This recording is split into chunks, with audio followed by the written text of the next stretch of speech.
लोग चर्चा करेंगे थानेश्वर के पुष्पभूत वंश के बारे में। तो सबसे पहले थानेश्वर के जो पुष्पभूत वंश थे उसके संस्थापक पुष्पभूत थे, उन्हीं के नाम पर ये पुष्पभूत वंश पड़ा था। पुष्पभूत वंश के प्रथम जो शासक थे वास्तविक रूप से नरवर्धन थे। इनका शासनकाल हम देखेंगे 505 से 530 ईस्वी तक माना जाता है।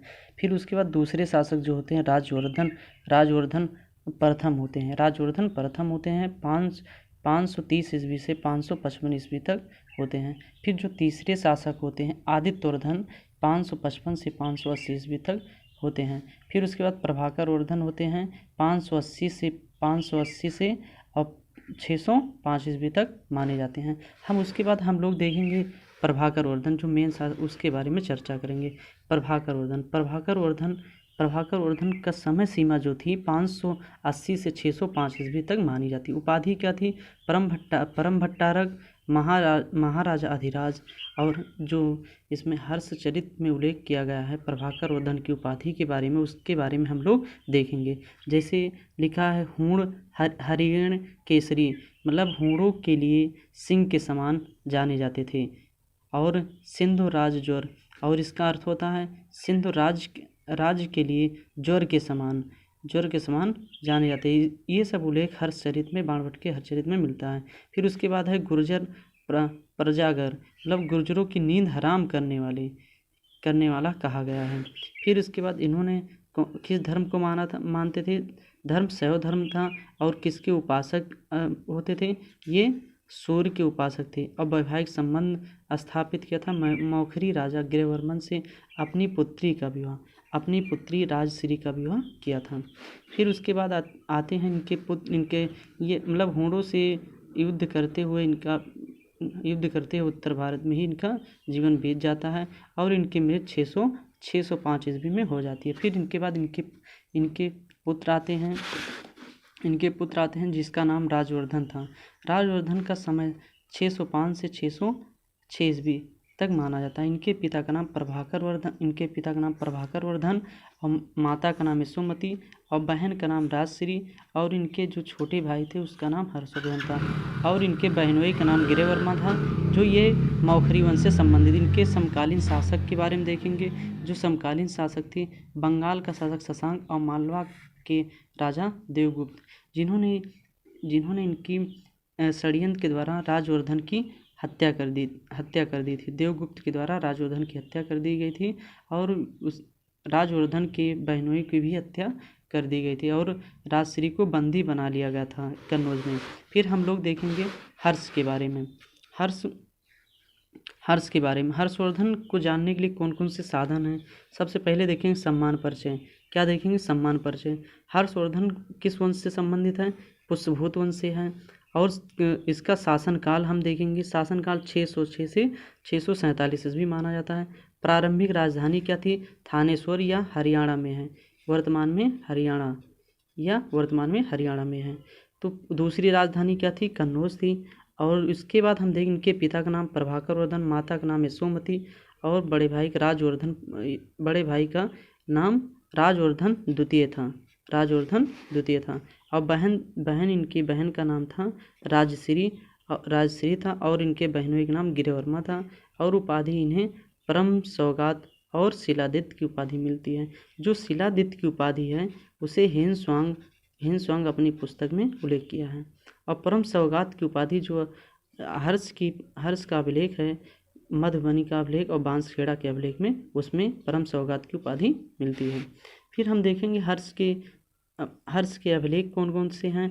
हर्ष के अभिलेख 2 हैं। बांसखेड़ा अभिलेख कहाँ पर है? शाहजहाँपुर, जो उत्तर प्रदेश में है। फिर दूसरा कौन सा है? मधुबन का अभिलेख। ये कहाँ है? उत्तर प्रदेश के मऊ जिला में है। लेकिन हर्ष की उपाधि इसमें क्या मिलती है? परम सौगात मिलती है। फिर हम लोग देखेंगे हर्ष के सिक्के क्या थे। हर्ष के सिक्कों का नाम हर्ष के सिक्के कई प्रकार से मिले। सोनीपत की मुद्रा, जिसमें शिव का वाहन नंदी की आकृति बनी हुई है। और फिर उस नालंदा की मुद्रा, जिसमें हर्ष का नाम श्री हर्ष महेश्वर महाराजा अधिराज आदि नामों से पुकारा गया है। लेकिन ये जो मुद्राएं मिली हैं किसकी बनी थी? तांबे की बनी हुई है। फिर शाहजहाँपुर में मिली है इसकी मुद्रा, उत्तर प्रदेश में। फिर उसके बाद भिटोरा मिली जो फैजाबाद में है। फिर हम लोग देखेंगे उसके बाद हर्ष का साम्राज्य विस्तार।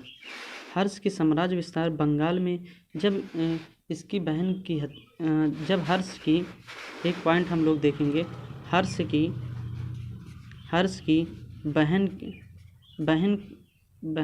बहन को बंदी बनाना, बंदी बना लिए, बंदी बनाए। बंगाल के शशांक ने बंदी बना लिया। और कन्नौज में जब बंदी बना लिया राजश्री को बंदी बना लिया, तो इसके राजश्री को बंदी बनाने के बाद तो इसके हर्ष के दिमाग में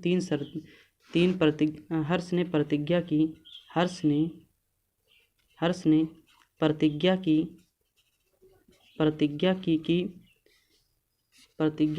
तीन प्रतिज्ञा। पहली प्रतिज्ञा की अपने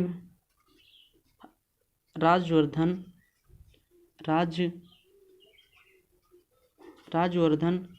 के हत्यारे से बदला लेना। फिर दूसरा था राजश्री को स्वतंत्र कराना। फिर उसके बाद तीसरा था शत्रुओं को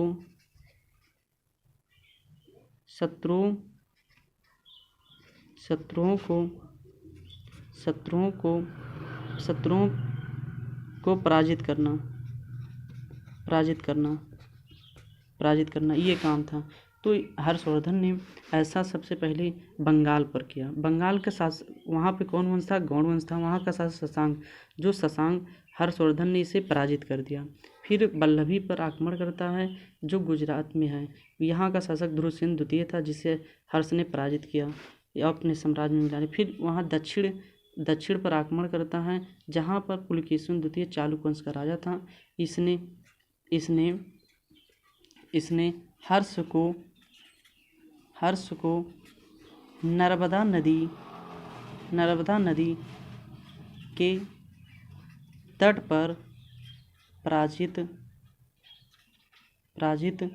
किया था। इसका उल्लेख जो पराजित किया था, इसका उल्लेख पुलकेशिन द्वितीय के ऐहोल अभिलेख में मिलता है।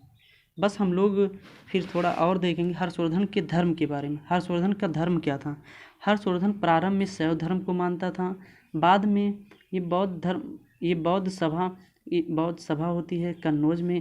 हर्षवर्धन कब बुलाता? 632 ईस्वी में। और इसकी अध्यक्षता जब बुलाता है तो इसकी अध्यक्षता हेनस्वांग के द्वारा की जाती है। किसके द्वारा? हेनस्वांग के द्वारा की जाती है। फिर प्रयाग में एक महामोक्ष परिषद का आयोजन किया गया जिसमें किस देवता की पूजा की गई? पहले शिव देवता की, फिर सूर्य देवता, फिर भगवान महात्मा बुद्ध की पूजा की गई। फिर हर्ष के बारे में हम लोग थोड़ा फिर अगले टॉपिक में डिस्कस करेंगे।